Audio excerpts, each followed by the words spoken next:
I want to thank you for making time for this session, and I really welcome you for a very exciting session.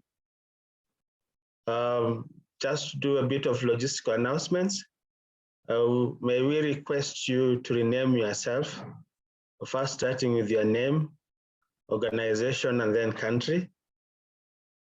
And we'd also like to state that at the moment we don't have interpretation. However, we are in a position to translate your questions when you type them in the chat areas. If you have any questions, please use the chat, and please feel free to type your questions in French or Spanish. When you want to speak, please feel free to raise your hand by clicking raise hand button in the participant section. Please, let's stick to the traffic system. As you may see, when you have 30 seconds to finish your intervention, you see an orange. And then when you see a red light, please come to an end or completion of your submission. So again, I really want to thank you and really urge all of us to name ourselves using our name and then the organization. This is a session that is going to discuss the questions or issues around multi-stakeholder dialogue in a digital time, strengthening CSO enabling environment. It is hosted by the action area, which focuses on strengthening civil society partnership and enabling civil society participation. And largely, this is a work area of a Global Partnership for Development Effectiveness, GPDC, which focuses indeed in making sure that we engage civil society in planning, continuing through implementation and monitoring of national development strategies, and indeed tries to promote engagement and participation of civil society, including creating enabling environment for their participation in development process. I believe that you already have a program with you. And today we have a very exciting panel that is going to introduce this subject to us. We have ourselves Maylin Cham from the OECD DCD, Modibo Mukalu, Senior Advisor, Minister of Health and Social Development, Government of Mali, Mr. Richard Sawakirianga, Co-Chair CPD Partnership, Ms. Josefina Villegas, Coordinator of CPD Youth Constituency, Mr. Diego Lopez, Policy Advisor, International Trade Union Confederation, Ms. Sane Husken, Policy Officer, Secretariat Task Team on CSO Enabling Environment and CSO Effectiveness. These eminent persons will indeed be presenting on different elements of the program, and we are looking forward to listening to them. As we begin, I would like to welcome Ms. Josefina Villegas, to the coordinator of CPD Youth Constituency, and please feel welcome to give your opening remarks. Hello, everyone.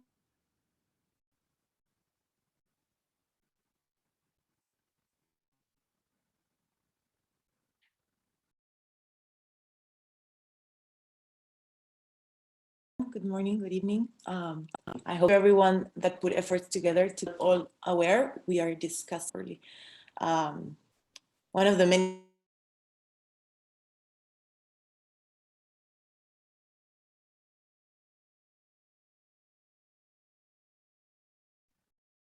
I'm not able to hear issues we face with multi. Can you hear me? Yes, now we can hear you. Okay. Please proceed. Thank you. So we know that multi-stakeholder dialogue is an important vehicle to bring to the table the voices of people that are otherwise marginalized. And I think that the most relevant aspect of what we are discussing today is the relationship between multi-stakeholder dialogues and enabling environment for CSOs as such. The pandemic, as we all know, has altered the ways in which we used to gather and convene to discuss and share and try to reach agreements and share experiences. With the turning into the digitalization of these experiences of multi-stakeholder dialogues, this webinar aims to ask certain questions, such as what is the effect of digitalization on the experience and effectiveness of multi-stakeholder dialogues? Are digital dialogues evolving into digital partnerships? What do we know about that in terms of concrete experiences? Is there anything CSOs need to do differently to engage effectively and transparently in online dialogues? Are digital multi-stakeholder dialogues able to be meaningful? I think that before introducing everyone to the program a little bit, I would like to bring in some concrete experiences, just a small mention from the youth sector, with the UN 75 review process, the UN We Want. There have been some multi-stakeholder online dialogues regarding youth participation and a clear commitment in bringing youth closer to the discussion and more present. I think that many times when we face the concept even of these dialogues, we are forgetting how we are actually representing minorities, and in this case, not even minorities. Youth represents almost 2 billion people today in the world. It's like a large percentage of the population. So there are some commitments that are being made, and I think that what we can learn, what we bring from our experience is that these dialogues can be enriching, can be as effective as other type of dialogues we've had before, but they do need continuation and they need for them to persist in time. It's hard to work on just one subject in just one dialogue. So you need to have more instances of discussion. With that said, I would like to introduce what would the program be today. We will start with a presentation from OECD highlighting some findings and recommendations from the policy paper Digital Transformation and the Future of Civic Space to 2030. Then we will share experiences from the ground, hearing from CSO representatives, national government representative from Mali, and a donor representative from the Global Affairs Canada. And we will then showcase an example of a good practice of multi-stakeholder dialogue in a digital time by the task team on CSO development effectiveness and enabling environment. Finally, we will open the floor for any comments and questions. Thank you.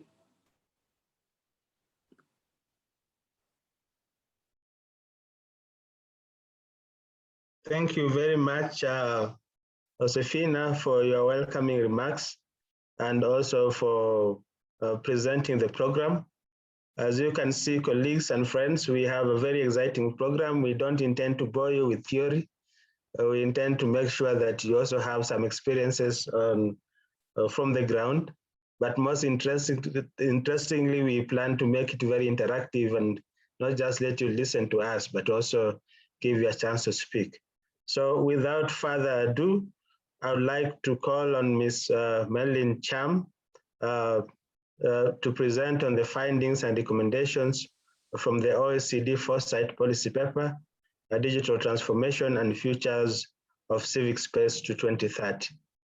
Feel welcome, Ms. Marilyn. Thank you. Hello, everyone. It's a pleasure to be here with all our speakers and participants joining us today. A big thank you to our Global Partnerships Action Area 2.4 group for hosting this webinar. I'm delighted to set the scene for our discussion by sharing a broader overview of impacts of digital transformation on civil society's enabling environment, drawing from findings from a recent OECD Foresight policy paper that we developed Outreach and Policy Reform Unit within the OECD Development Cooperation Directorate. If we could please move to the next slide. Thank you. So the enabling environment of civil society is evolving in the face of digital transformation. Digital transformation providing new ways for civil society to exercise their freedoms of association, peaceful assembly, and expression, including opportunities to engage in multi-stakeholder dialogues. We are witnessing the opening of new spaces online, the connection of civic spaces at global, regional, national, and local levels, and the creation of more dynamic, inclusive civic spaces by activism and engagement. At the same time, digital transformation is also providing new ways to restrict those very same freedoms. In some places, digital technologies are being exploited to surveil, harass, or silence civil society, deterring them from engaging in online activism, what we call the so-called chilling effect. There are huge challenges related to online discrimination, hate speech, and the spread of fake news. Another concern is that online spaces are usually controlled by tech companies who control the information to deepen their own corporate and commercial interests. This is challenging CSOs' independence, safety, their security, and also their privacy online. Many are left unchecked, and their policies and practices related to their own business models lack transparency and accountability, and actually present risks for civic freedoms. Another challenge is the unequal access to digital technologies, which are leading to new forms of exclusion. Low-income persons, women, people living in or with low levels of education are particularly vulnerable and cut off from the digital space. So all these risks are jeopardizing opportunities for meaningful, inclusive, and effective digital multi-stakeholder dialogues. And as we know, these risks are being further exacerbated in COVID-19 times. Can we please move to the next slide?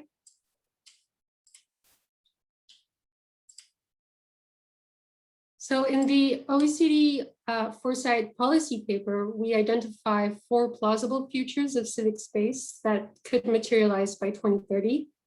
In the interest of time, I won't go into the detailed descriptions of each scenario. It is available in the paper. But in a nutshell, so we identify extreme scenarios where civic space could either completely collapse or flourish. And with those, we also identified 2 additional scenarios that could be considered as sub-scenarios. So a third one where civic space, its nature, its purpose are transformed with digitally empowered and digitally operating civil society actors, civic technologies on a wide scale to practice direct democracy. And then there's a 4th scenario where civic space breaks apart and becomes heavily fragmented due to the proliferation of different self-contained digital regimes, resulting in the emergence of microspaces that vary in levels of openness and inclusiveness as digital divides. Next slide, please. So in the last part of the paper, we identify possible policy actions that development cooperation providers and other actors can take to mitigate the risks and potential adverse impacts identified in these scenarios, and also to be able to maximize opportunities for digital technologies to be leveraged in ways that actually contribute to a more enabling civil society environment in the digital age. I'll highlight a couple of these policy actions that are most relevant for the topic of today's discussion, focused on how to enable environments in the context of digital transformation that are conducive to inclusive and effective multi-stakeholder dialogues that take place in the virtual space. So one first recommended action is to promote a democratic model of digital governance through national digital laws, which comply with international human rights and the respect of fundamental freedoms. This would go hand in hand with strengthening the compliance of national laws with international digital governance frameworks that exist.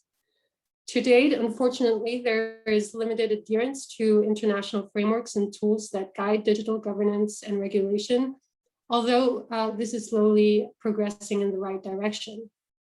Just to name a few, there's the UN OHCHR guiding principles on business and human rights. There's the EU General Data Protection Regulation, the OECD recommendation of the Council on Artificial Intelligence, and so on. The second recommended action is to promote digital inclusion and a free, open, and inclusive digital space to address the digital divides across geographic, generational, gender, and also socioeconomic lines. This requires, for example, the protection of internet rights for all, adequate digital infrastructures, and digital literacy policies and training for marginalized civil society groups. This links to the third recommended action, which is about capacities. So it's not enough to ensure access to digital technologies. There's also a need to empower civil society to use these digital technologies through these capacity building and awareness raising programs. At the same time, there's also a need to ensure other stakeholders have capacities and adequate modalities to engage with more digitally empowered civil society actors, such as small-scale, decentralized, or even large-scale global social movements. One way to do this is by supporting nonprofit tech companies which specialize in the development of the so-called civic technologies used to encourage digital interactions between states and citizens. Finally, there are not enough specific strategies, policies, or programs that address the interconnection between civil society, enabling environments, and digital transformation.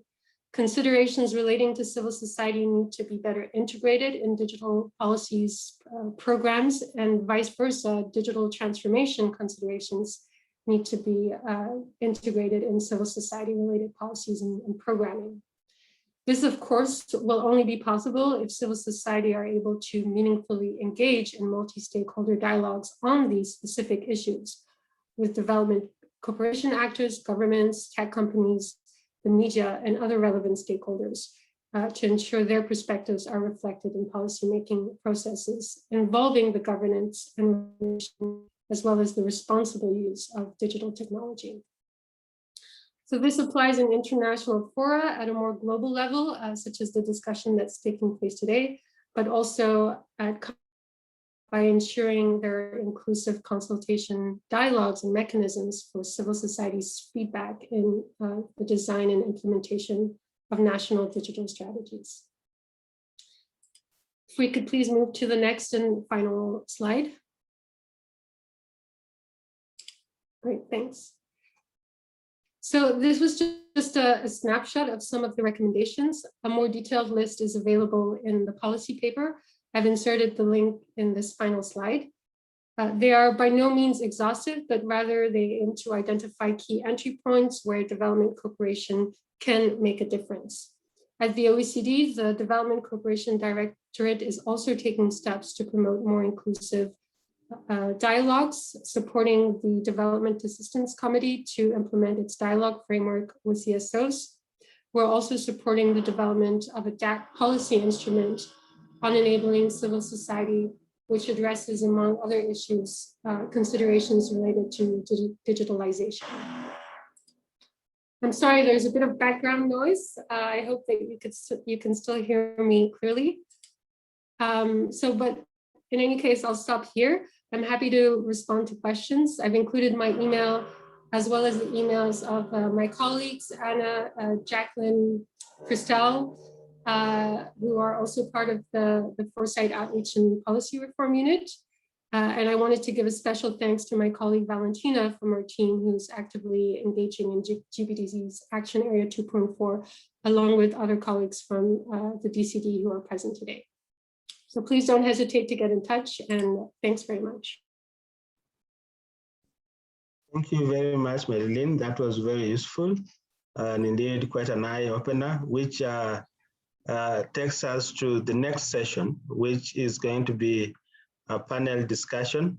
And with us, we have two panelists representing civil society and partner country government, because actually this is where the rubber meets the road. So getting to listen and understand their experience along the lines of what we've had, I think would be very crucial. So we have today with us Mr. Richard Sewakirianga, who is a co-chair Civil Society Partnership for Development Effectiveness, CPD, and Mokalu Modibo, Special Advisor to the Health Minister, Minister of Health and Social Affairs, Government of Mali. He has been a very strong advocate for civil society, so we are very happy to have him with us. And indeed, like we said, we really want to get down to the real issues as they relate to the country context.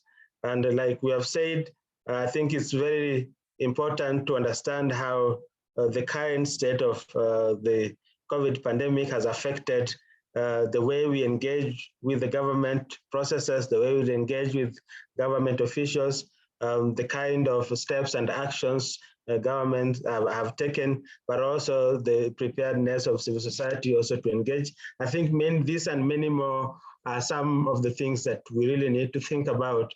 But I think to really help us and form that debate, I'm very happy today to be joined by these two. So I would like to, at this juncture, maybe call on Richard Sewakirianga to provide your intervention, basically looking at some of the main areas. You have 5 minutes, looking at basically whether you think that dialogue has changed or whether there are specific steps government has taken to mobilize civil society engagement. What have you seen that is different? Do you think that partnership has changed? And what are some of the good practices from what you've experienced so far being manifested from your perspective? Richard, please. Thank you very much, Major, as the co-chair, and all colleagues and panelists, welcome. And thank you very much for allowing me and others to sort of come to this discussion on digital multi-stakeholder dialogues within this digital world now. I think to start off with, there are several interesting observations that one needs to make, and I will use some of the examples here in Uganda.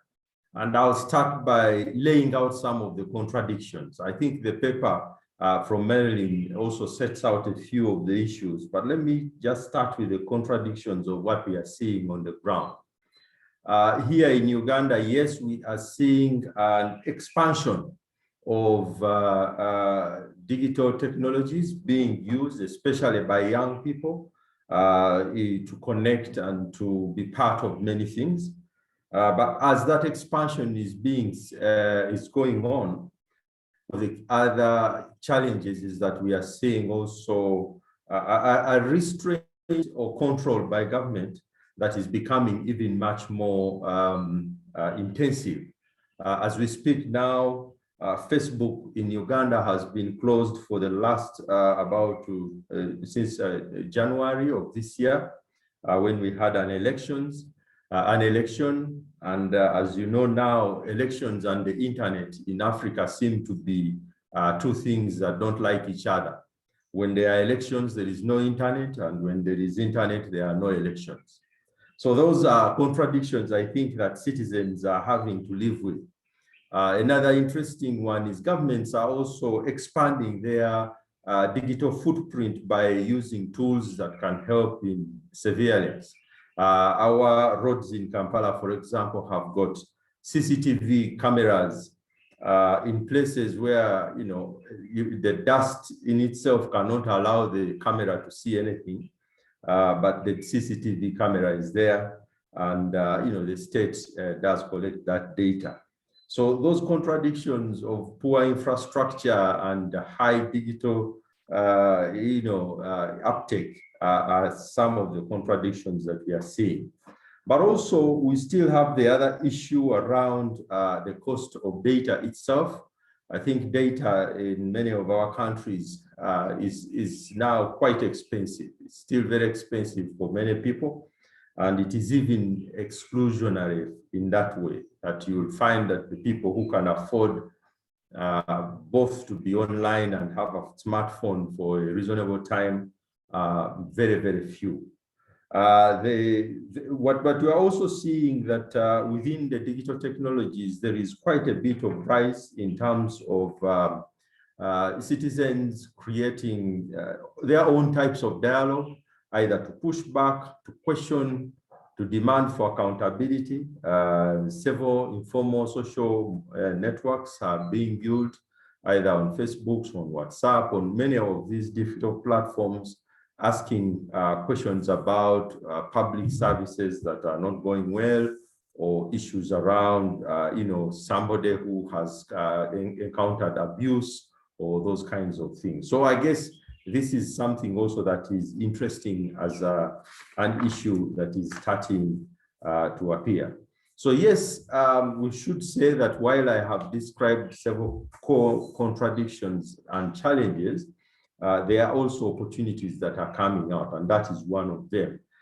We are also seeing that, for example, civil society within the last year, many of them have been able to be participants in quite a number of exclusive spaces that would have required them to buy tickets of $2,000 and more. And all they had to do is to log in and be able to be part of a World Bank meeting, of a Commission on the Status of Women meeting, or many other meetings that were always exclusive. So that's an opportunity that is being put to us through these digital technologies. The pushback to excesses, which I mentioned a little bit, I think is also something that we are seeing as an opportunity, that government is now much more sensitive sometimes to how much it can do, and it's always quick to try and repair damage when there is an excess, either an abuse or something. When the, for example, journalists were beaten up when they were going to the UN Human Rights Office in Uganda, there was a quick, because of the fact that the journalists had posted all the images or digitally, there was a bit of a quick apology coming out. This is also sometimes for some people, not for everybody, also translating to safety, where people, for example, are able to report a danger or a challenge, and people are able to mobilize together, especially within civil society. That has been helpful, where a human rights defender is under threat and they mobilize online and are able to raise their voices, and action is taken. So those are some of the things, and as I end, I would like to say that one of the things that we are also seeing is that, yes, we are seeing some kind of recognition that big companies are still in charge. Yeah, that's why we will talk about these digital technologies. We cannot forget the fact that they are in the hands of private sector. And these big tech companies are really holding us hostage from that perspective. If you think about it, the word Zoom and COVID came in our vocabulary at the same time. And we have continued to see that while the pandemic is plundering us, the virtual platforms and all those who are able to give us these facilities are going to the bank and laughing their way all the way to the bank. So I think that this is where we are in terms of multi-stakeholder dialogues. Our opportunities are many, but there are several inherent contradictions that we must be able to reconcile as we think about digital technologies and how they can support civil society organizing. I thank you for listening. Thank you very much, Richard, for that very vivid, explanation and points that you've raised. I think they're indeed very useful and should inform the debate that we'll have later on. At this moment, I would like to invite Mokali Modibo, a very good friend and a former co-chair of the task team, to also give his remarks on the topic of the day. Mokali.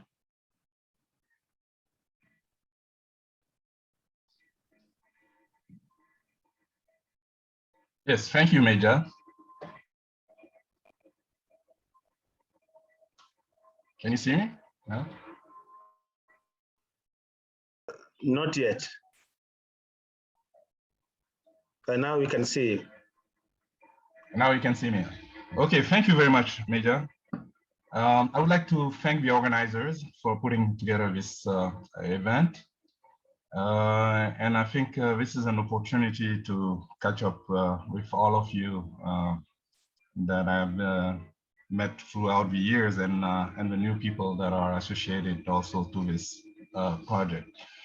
But basically, this crisis, pandemics, because let me explain it clearly. This means that all continents have been impacted by the virus, COVID.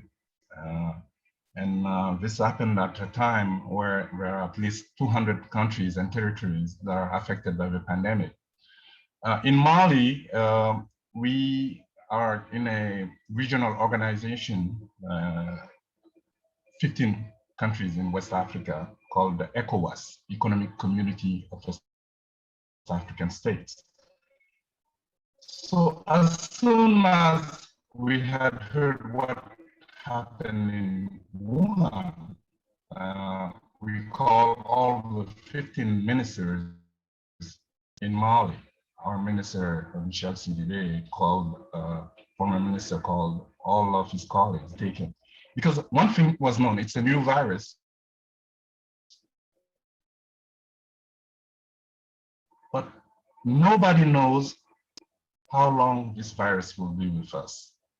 So you have to really know that it's the future of it's under control is uncertain. But meanwhile, there are some things that we can do. And this usually restricting civil liberties. Because for instance, most of the countries willingly have taken preventive measures and security measures also, basically closing the borders. Because one fact known is that it's not the virus that travels, it's people that travel with the virus. So as long as people are moving without taking the appropriate measures, the virus travels. So as Africa has about 3% of the cases, what has decided by most governments put together some restrictive measures, including civic space. For instance, well, I will start with the government itself. The Council of Ministers is not meeting face-to-face. They're using technologies, video conferencing, in order to meet every week and take decisions for the rest of the countries. Also, schools have been closed partly. Markets have been closed, and also meetings have been restricted to less than 50 people at a time, and at the same time making sure that you have gel, hand sanitizers, and also masks at all times.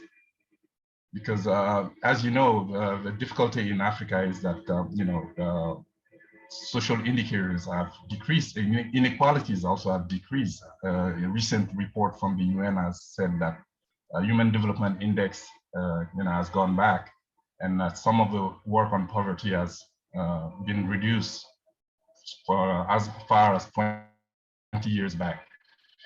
So now what can be done is making sure that CSOs are associated very carefully to the measures taken, because this is, as you know, in development issues, it's a multi-stakeholder work. So we are associating civil societies in at least sending a message to the population and making sure people understand what is at stake and how this virus can know some of our health systems are not Can I request that maybe you switch off your video? Part of the world are not the best. Hear you more clearly. But also the main problem in our part of the world is access. Excuse me? Can you see me now? Now I was suggesting that maybe you switch off the video because the sound is a bit choppy.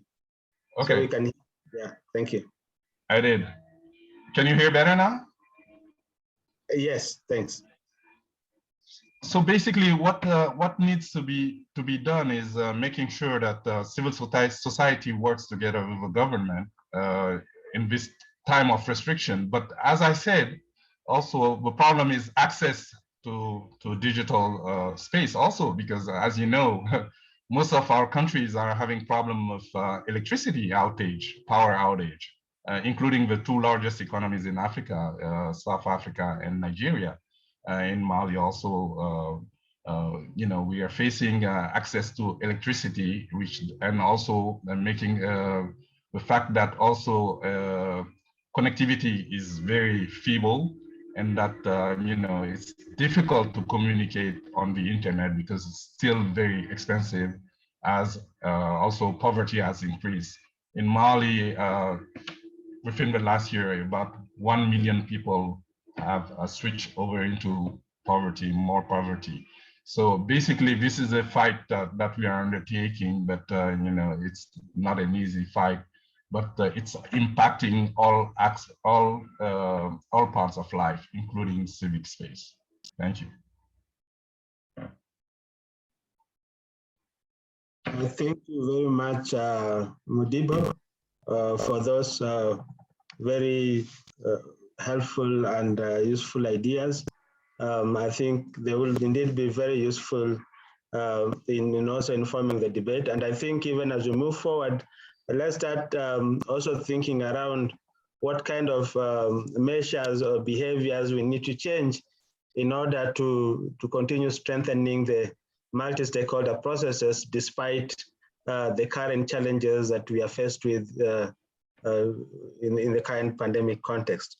At this juncture, I would like to call on Sane to present on good practices, which is indeed key in continuing multi-stakeholder dialogue in a virtual setting. Ms. Sane is a policy officer at the task team, which is a multi-stakeholder process, multi-stakeholder structure platform rather, that works on CSO effectiveness, development effectiveness, and enabling environment. Welcome, Ms. Sane.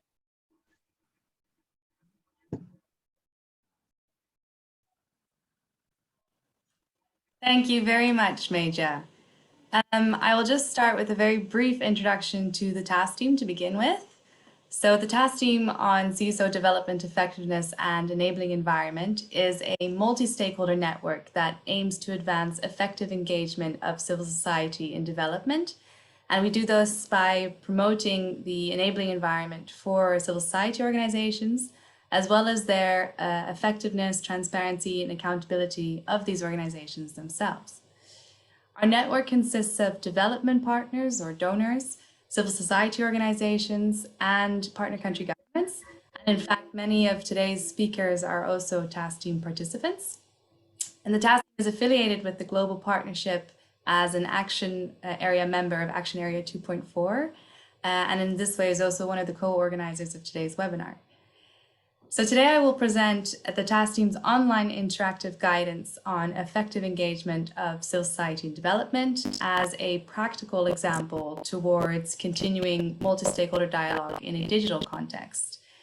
So the online guidance is an open and free resource. It's available on Coursera. And in essence, it's an online toolkit that brings together different development actors and provides opportunities for engagement between different stakeholder groups. So the online guidance consists of 5 modules. Each module starts with an animation introducing the topic, which is then followed by good practice examples from across the globe, insights from the field in the form of video interviews with key stakeholders, as well as in-depth readings, quizzes, and online activities. So really it's an interactive toolkit. Module 1 presents an introduction to effective engagement of CSOs in development and more broadly the international commitments that speak to this. The subsequent modules then focus on the roles and responsibilities of each of the different stakeholder groups involved, including practical steps that these actors can undertake to ensure effective engagement with one another, but specifically also with CSOs in development. So the online guidance includes discussion fora so that participants can engage and share, facilitate knowledge sharing between each other. So in that sense, it's really a resource in itself, but it's also part of a process towards ensuring multi-stakeholder dialogue at the country level. So the task team has designed a 3-phased approach for more effective engagement of civil society at the country level. And we are also collaborating with the Global Partnership on this under the framework of Action Area 2.4. So phase 1, which is the online guidance, it really seeks to build an awareness on the need as well as the means to engaging with civil society development processes. Then after completing phase 1, participants come together in a virtual workshop, which is phase 2. And in this way, they cement what they have learned in the online guidance by applying it to their country context and discussing it actively in a virtual setting. And in this way, also creating a common reference point for these different stakeholder groups on issues that might require deeper exploration in a face-to-face setting. So then the face-to-face workshops are part of phase 3, which will be rolled out as soon as the situation allows. And in phase 3, participants will discuss their country's results of the Global Partnership Monitoring of Indicator 2, which focuses on the CSO enabling environment and CSO development effectiveness. And this really gives a concrete background against which these discussions can take place. So very briefly, just with this phased approach, each stage will cascade into the next. And in this way, we hope to gradually move from a global conceptual level to a more practical country level focus. And this cascaded approach will hopefully also allow for better sensitization, trust building, in-depth discussions, which will hopefully lead to these multi-stakeholder collaborations that both the Global Partnership and the task team seek to advance. Ultimately, the aim of this process is to create a tailored action plan so that countries can address their monitoring results, as well as create a basis for ongoing multi-stakeholder dialogue at the country level, specifically on the CSO-related commitments. The task team is currently in the process of rolling this out in Bangladesh and Uganda, and the online guidance itself is being translated into French and Spanish, which we hope to launch very soon. So that was a very brief overview of this practical toolkit, and more information about the online guidance as well as this 3-phased approach is available on our task team website, which you can see on the slide, taskteamcso.com. As mentioned, the guidance is open to anyone who is interested. It's available on Coursera. Please feel free to enroll. I believe we might share the link to the Global Partnerships Knowledge Platform where you can find this online guidance as a resource. So I wish you lots of fun in exploring this online guidance. And if you do have feedback to us, please share it in the discussion fora. And with that, I would like to thank you and hand back over to Major. Thank you very much, Ms. Sane, for that great presentation. Let me just inform the participants that this resource, as well as many others related to CSOs, are available in the Global Partnership knowledge platform, and you should be able to access them from that website. At the moment, right now, I would like now to turn our attention to our great audience who have been listening very attentively to all the presentations. You've heard them. I'm sure you have questions and would also like to react to some of what they've said. This will be your chance to do that. And in order to do that, I would really ask you to do two things. One, first would be for you to raise your hand so that we are able to take down your name and identify you to speak. But two, you could also type your questions or your reactions on the chat section. So please feel free to do any of those. And as you speak, please also feel free to share any experiences you may have that could benefit the group going forward. So I will open the floor and really ask that you keep your intervention or questions very short to allow as many people as possible to also have a chance to speak. So I would ask right now for us maybe to begin the process, and anybody who would like to speak, please raise your hands. Thank you.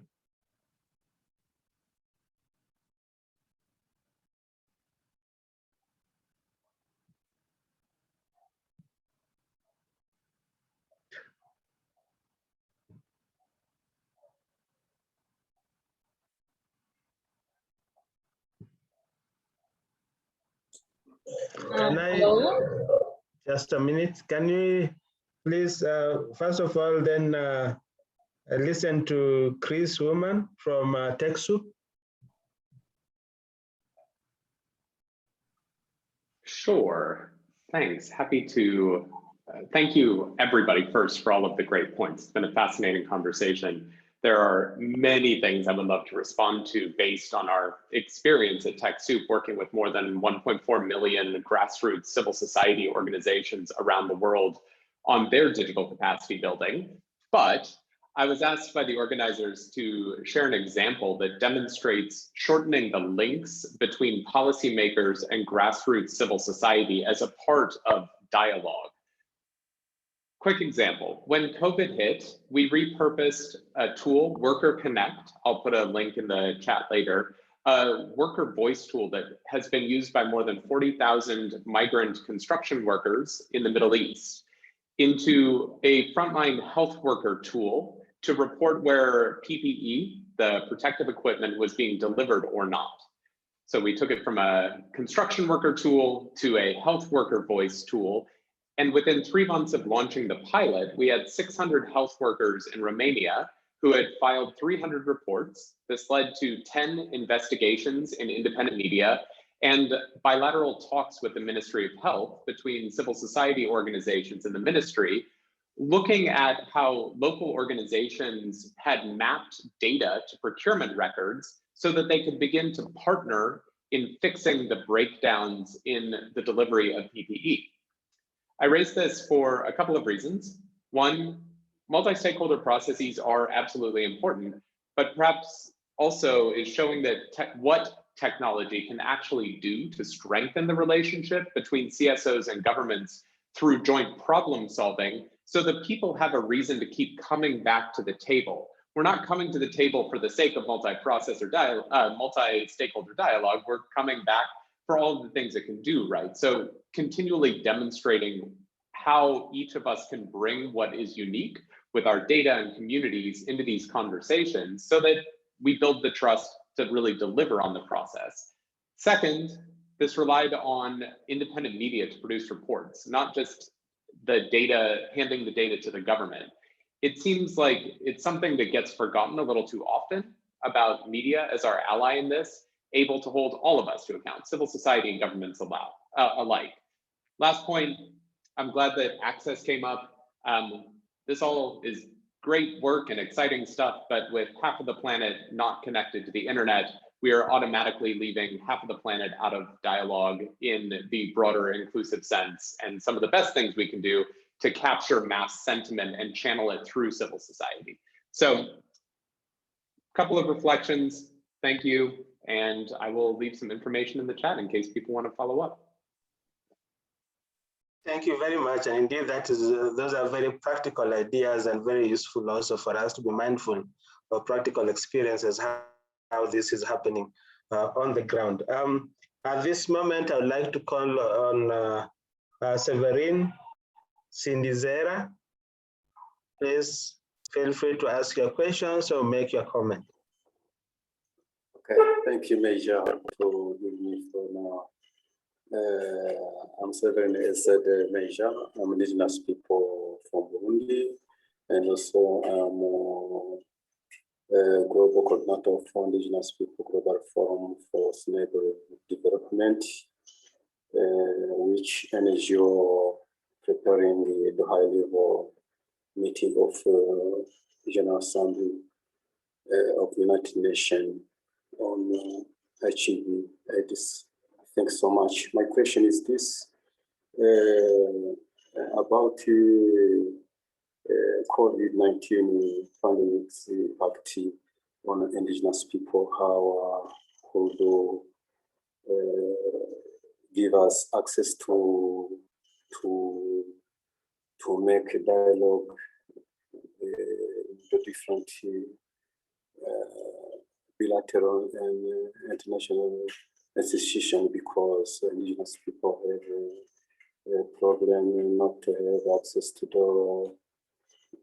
capacity on economy. They have a problem not to have materials to overcome from this pandemic. Also about development, indigenous people, the population who has problem not to have access to the fund. They are living in discrimination in the world. Sometimes they are not, and the government is not taking account of the issues. Those are the problems. They remain in poverty, in decent houses, non-access. So we have so many issues that I would like to ask you and the other stakeholder here can resolve this problem. Thanks so much, Major.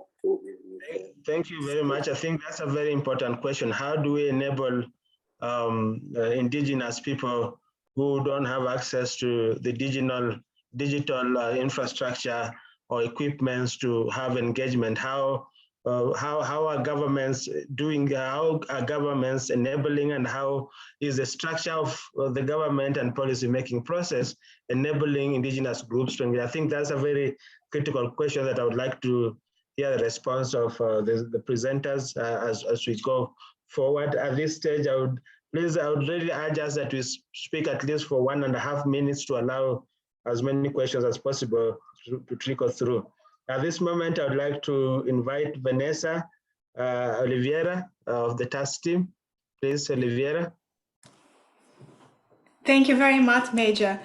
I have maybe a question for both Richard and Modibo to see the situation on the ground, because when working in issues of CSO development effective in an enabling environment, you really hear two voices. So there are some people who say, with the digitalization that this COVID-19 pandemic has caused, it has actually opened up the opportunities for many people who were not be called usually to the table to sit in certain meetings. They are now able to access these meetings and have a voice.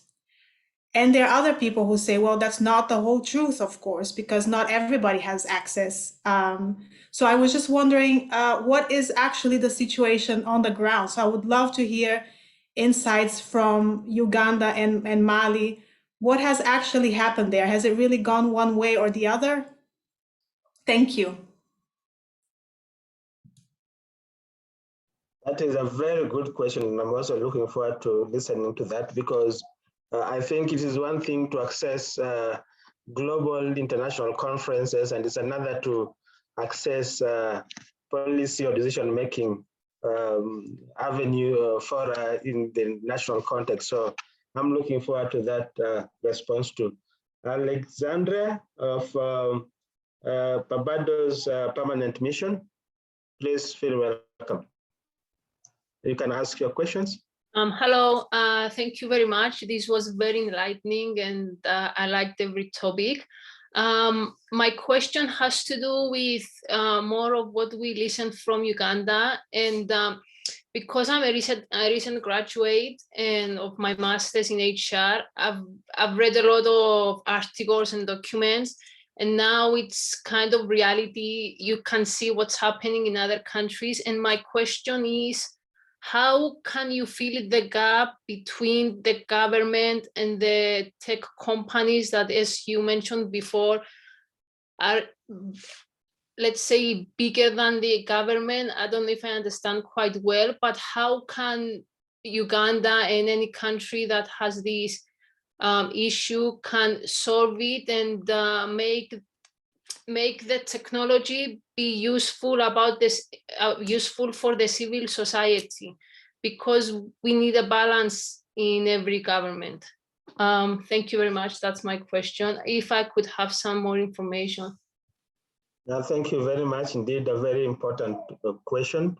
How do we make digital technology user-friendly and useful to civil society and also government in enabling the multi-stakeholder process? So I think there are three very important questions that I would ask colleagues, Richard and Mudibo, and also if colleagues from OECD have any experience with this, you are free to respond. So I start with you, Mudibo. How do we enable indigenous people in Ghana, in Mali, to be part of this debate, or is that a challenge that we cannot overcome? And also, how can we make use of this digital technology to enable multi-stakeholder process and dialogue? So over to you, Mudibo. Yeah, my personal impression is that this situation, COVID situation, has decreased democratic governance, because, as I said, one of the first measures is putting in place a state of emergency. I mean, when you're talking about a state of emergency, it's a state of exceptions, and it reduces civil liberties. And also, as the pandemics is evolving, the restrictions of the movement of people is also in place. But more importantly, I've talked about power outage. How do you access technology if you don't have power? Some of us have access to generators, some in government and in CSOs, but I think it's less than 1% of the population. But the rest of the population is in the dark most of the day. So basically, they don't have time to access all of these interfaces and data exchanges.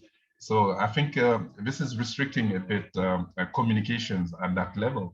And if on top of that, even meetings have been restricted to 50 people. And I said in Mali, the Council of Ministers is not meeting face-to-face. They're using video conferencing. We have lots of meetings here with civil society, but people have to move. They have to use transportation to come. But how many people have transportation, and also the restriction in public transportation, also wearing masks. When people don't even have access to drinkable water, in sub-Saharan Africa, two out of 3 people don't have access to drinking water. So at the grassroots level, it's a problem, but some NGOs or CSOs can do better if they have the means. But I think it's increasing the inequality within society itself. Now, that's my main problem, and this is something we have to tackle, because it's we have a digital divide, and now we are having a greater social divide, because there's a difference within the pandemics on who have on the people who have the means and the people who don't have the means.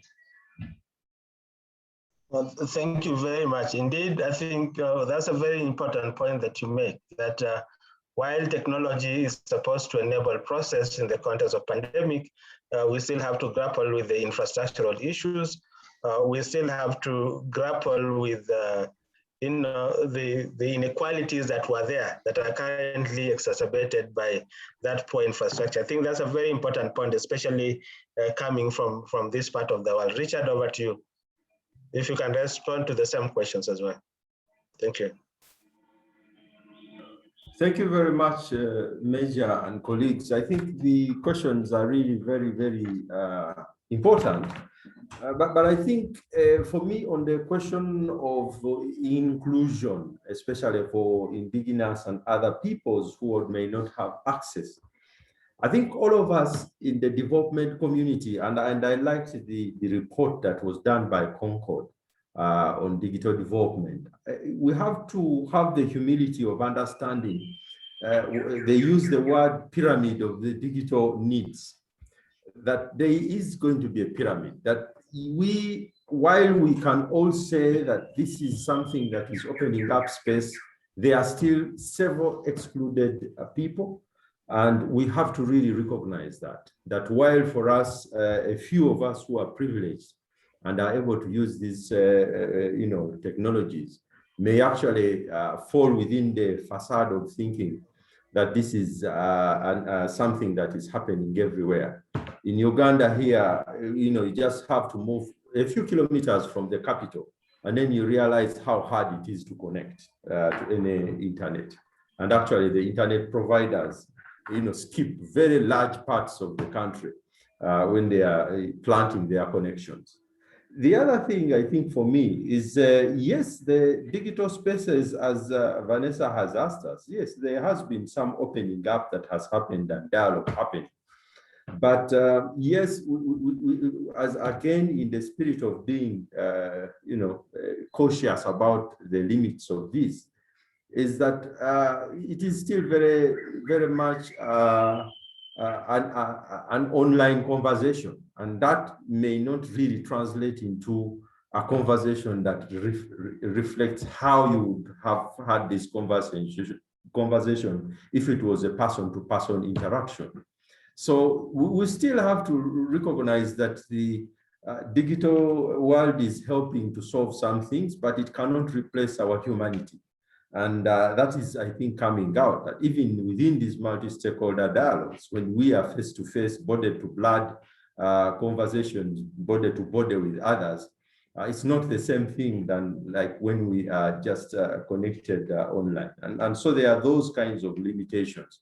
And also things like, as we said, electricity, technology, which things are you using to listen, and all those kinds of things. And lastly, on the gap between government and companies, I think the way to bridge that is we need to have certain new forms of engagement, especially around the role of digital technologies in governance. Right now, what we see is that the knee-jerk reaction policies that are happening of shutdown of internet, shutdown of this, are happening on both sides. A president in this world was shut down by a tech company, and tech companies have been shut down by presidents. So in a sense, we are having all kinds of cacophonies going on when we think about how we are responding to these digital challenges. And it means that we must have new forms of conversations where we say, how are we going to discuss the limits that we have to deal with? How are we going to discuss how we engage? Who is going to be the arbiter in case there are challenges on both sides? Yes, companies abuse, but also presidents abuse, and so there are all kinds of things which may need new forms of engagement. So for me, those would be the quick comments I would have on this on these 3 points. Thank you.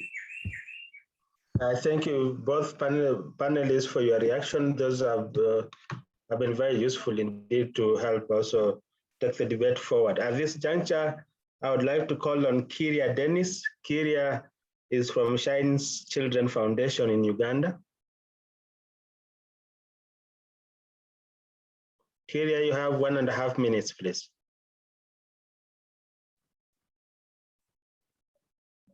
If you are talking, you are muted.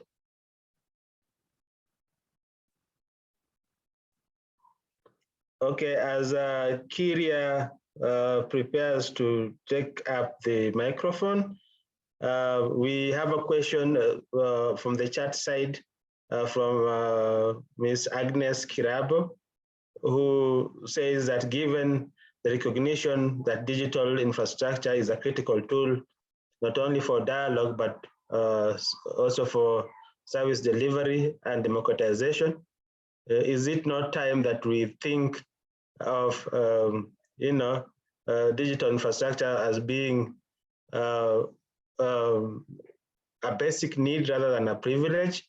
I would like your reaction to that when we open the floor.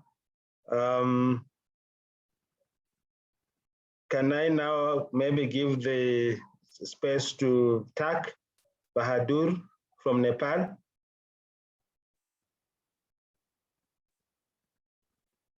Are you there? Okay, maybe I will, let's listen to Ejaten.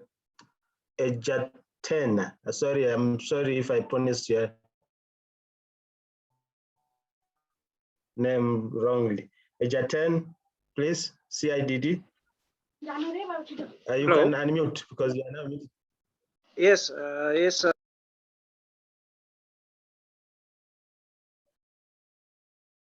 Okay, now that Tak is back, please, you have 1 minute since you, let's listen to you for 1 minute. Unmute him.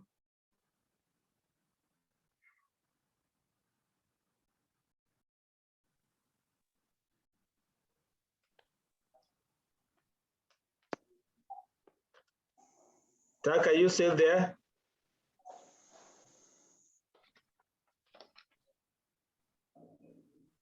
Okay, let's now, since we can't hear from Tak, let's hear from Ejaten. Okay, I hope I'm clear. Yes, you are. Please proceed. Yeah, my name is Ejaten Fred, and I work for SEED Uganda, Citizen Initiative for Democracy and Development, Uganda. This has been quite a very empowering kind of interaction, and I think it is timely, given the fact that I think when we had a breakout of COVID-19, no one expected this to have taken us to this level. However, actually, looking at how Mr. Sewakirianga put it clearly, that I think at this moment in time, we need to have a serious kind of consideration in terms of blending our approaches and how we should quite engage with our governments. Yes, we have a digital kind of transition that we are moving into. However, we have had a different kind of, like we are living in different kind of challenging environments. What is happening probably in Uganda could be a little bit different from any other country. And so this one probably will try to bring in the aspect of us getting to know at what time should we require which kind of intervention, because I am quite very aware that we may want to either say we are going digital forever, or we may choose to say we are going digital whenever. When we say we are going digital whenever, this probably will bring in the aspect of into consideration of other local communities or indigenous people that who may not be having the opportunity to take on the digital transformation as fast as they can. And so we need to blend and say, okay, at one point in time, we may require digital whenever it is applicable. And then for other instances, we may say, okay, maybe at a different category of people, maybe it's an interaction between civil society and the government, maybe civil society is well positioned to have that interaction using the digital approaches. So I think it is very pertinent for us to know which section are we taking. Are we going digital forever? Are we going digital whenever? So I think this is quite something that, again, we need to think about, not really to, again, create more kind of gap between the indigenous people and those ones who are able to probably access these gadgets. Thank you very much for now. I thank you very much for those comments. Indeed, they are very welcome. I don't know, panelists, if you want to react to the issue of whether we need to make digital infrastructure, keep it privileged the way it's looking now, or make it basic and ensure that as many groups have access to it, and what are the chances of that happening? Over to you, Richard.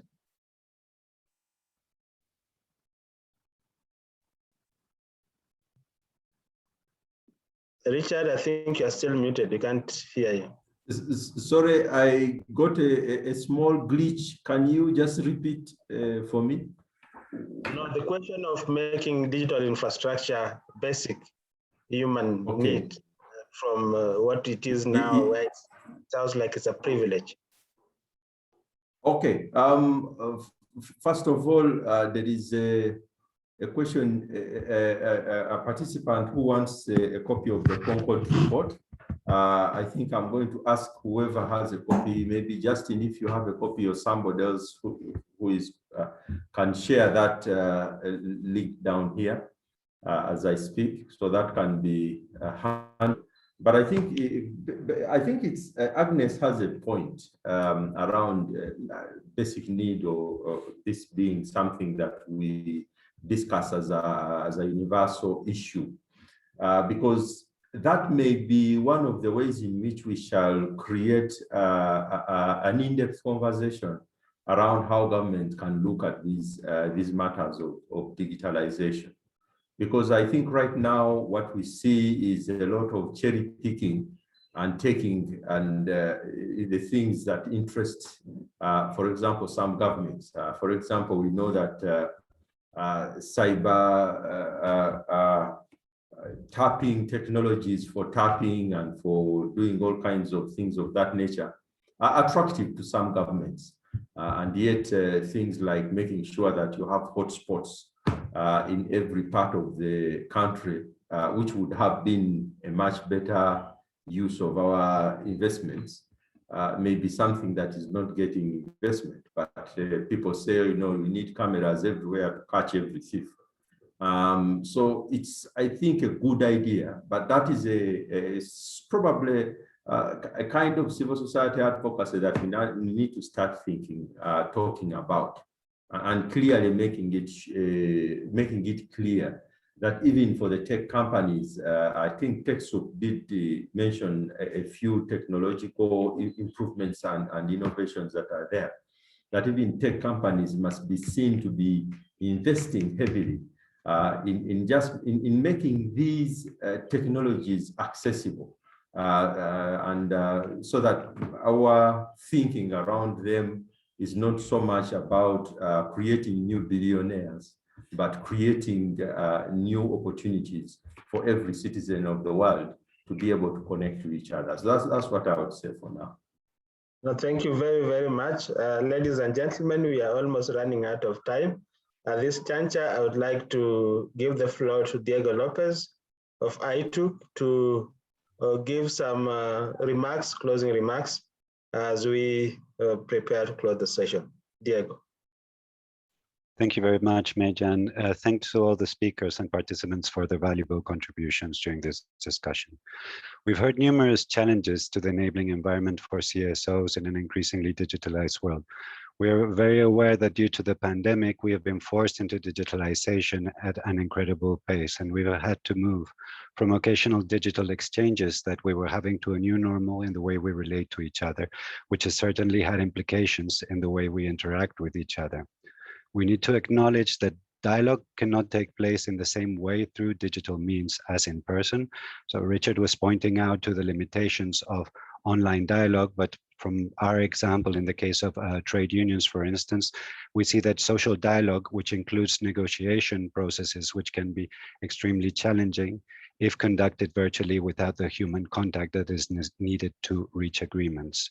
Together with these challenges, we also heard of other challenges that point to new ways to restrict freedom. So we heard about increasing surveillance, ways to silence, manipulate, and harass civil society, as in the case of Uganda with the closing of Facebook and internet when there are elections. The challenges of fake speech and fake news, the fact that big companies are still in charge. So digitalization is in the hands mainly of the private sector, so it is not democratically run as such, and a very important burden of the unequal access to new digital technologies. So including the cost of data and the fact that digital technologies are not always user-friendly, and there's challenges with the infrastructure. And this is especially affecting those that are further behind and who in many cases are suffering from a repressed civic space. But we're also aware that there are numerous opportunities that this new digital era can bring, such as we heard of companies making the matching of the needs, so having a matching of needs of CSOs with the governments through digital technologies. We heard about the opening of new spaces online, a greater access to exclusive spaces and decision makers. So people are now able to access new meetings, although there is still the question of the fact if this is really happening at national level and not only at international level. We know that we now have partnerships at the tip of our fingers. We have new networks which are being created among civil society organizations, benefiting from a stronger coordination among CSOs to undertake joint struggles. And also, this new digitalization has allowed us to travel from one continent to the other in the space of a minute. So we're now avoiding travel costs that for some organizations were a strong challenge in order to be able to participate in certain meetings, and people can now digitally transport themselves to attend meetings they would have otherwise not been able to join. So matching up these challenges and opportunities in our responses will be fundamental to create an enabling environment for CSO in these digital times. For this, we will need to guarantee that dialogues are structured, not just ad hoc, and that they have a follow-up process. We need to ensure that there is a promotion of a democratic model of digital governance, that we promote digital inclusion and bridge the digital divide, enabling, for example, indigenous people. We heard of the challenges that indigenous people were facing, but also other groups. The need to digitally empower CSOs to use new technologies, and the need to change measures and behaviors to strengthen multi-stakeholder partnerships. So we need to continue to promote meaningful multi-stakeholder dialogues for a CSO enabling environment and to promote meaningful multi-stakeholder partnerships, even in these complex digital times. Looking to the future, we will need to consider the advantages that digital dialogues can bring and use them to complement our more traditional forms of dialogue once we come out of this pandemic. Thank you. I thank you very much. And indeed, that was a very excellent summary and conclusion to our discussion. I acknowledge that there are some questions that we have not answered. We apologize for that because we don't have time, because in the next 8 minutes, the DCF meeting will be kicking off, and we really invite you to join that particular session today. At this moment, I want to thank members of the action area, ITUC, CPD, and the task team, and the Swiss government for really coordinating in this process, including CPD, and ensuring that we have had a platform to share our experiences and concerns. And we hope that this was useful to you as it was to us. And mine is to really thank you. My name is Vitalis Major. I'm one of the co-chairs of the Global Partnership for Development Effectiveness, and we look forward to engaging with you further as we continue to struggle in these times of the pandemic. I thank you and goodbye. Bye-bye.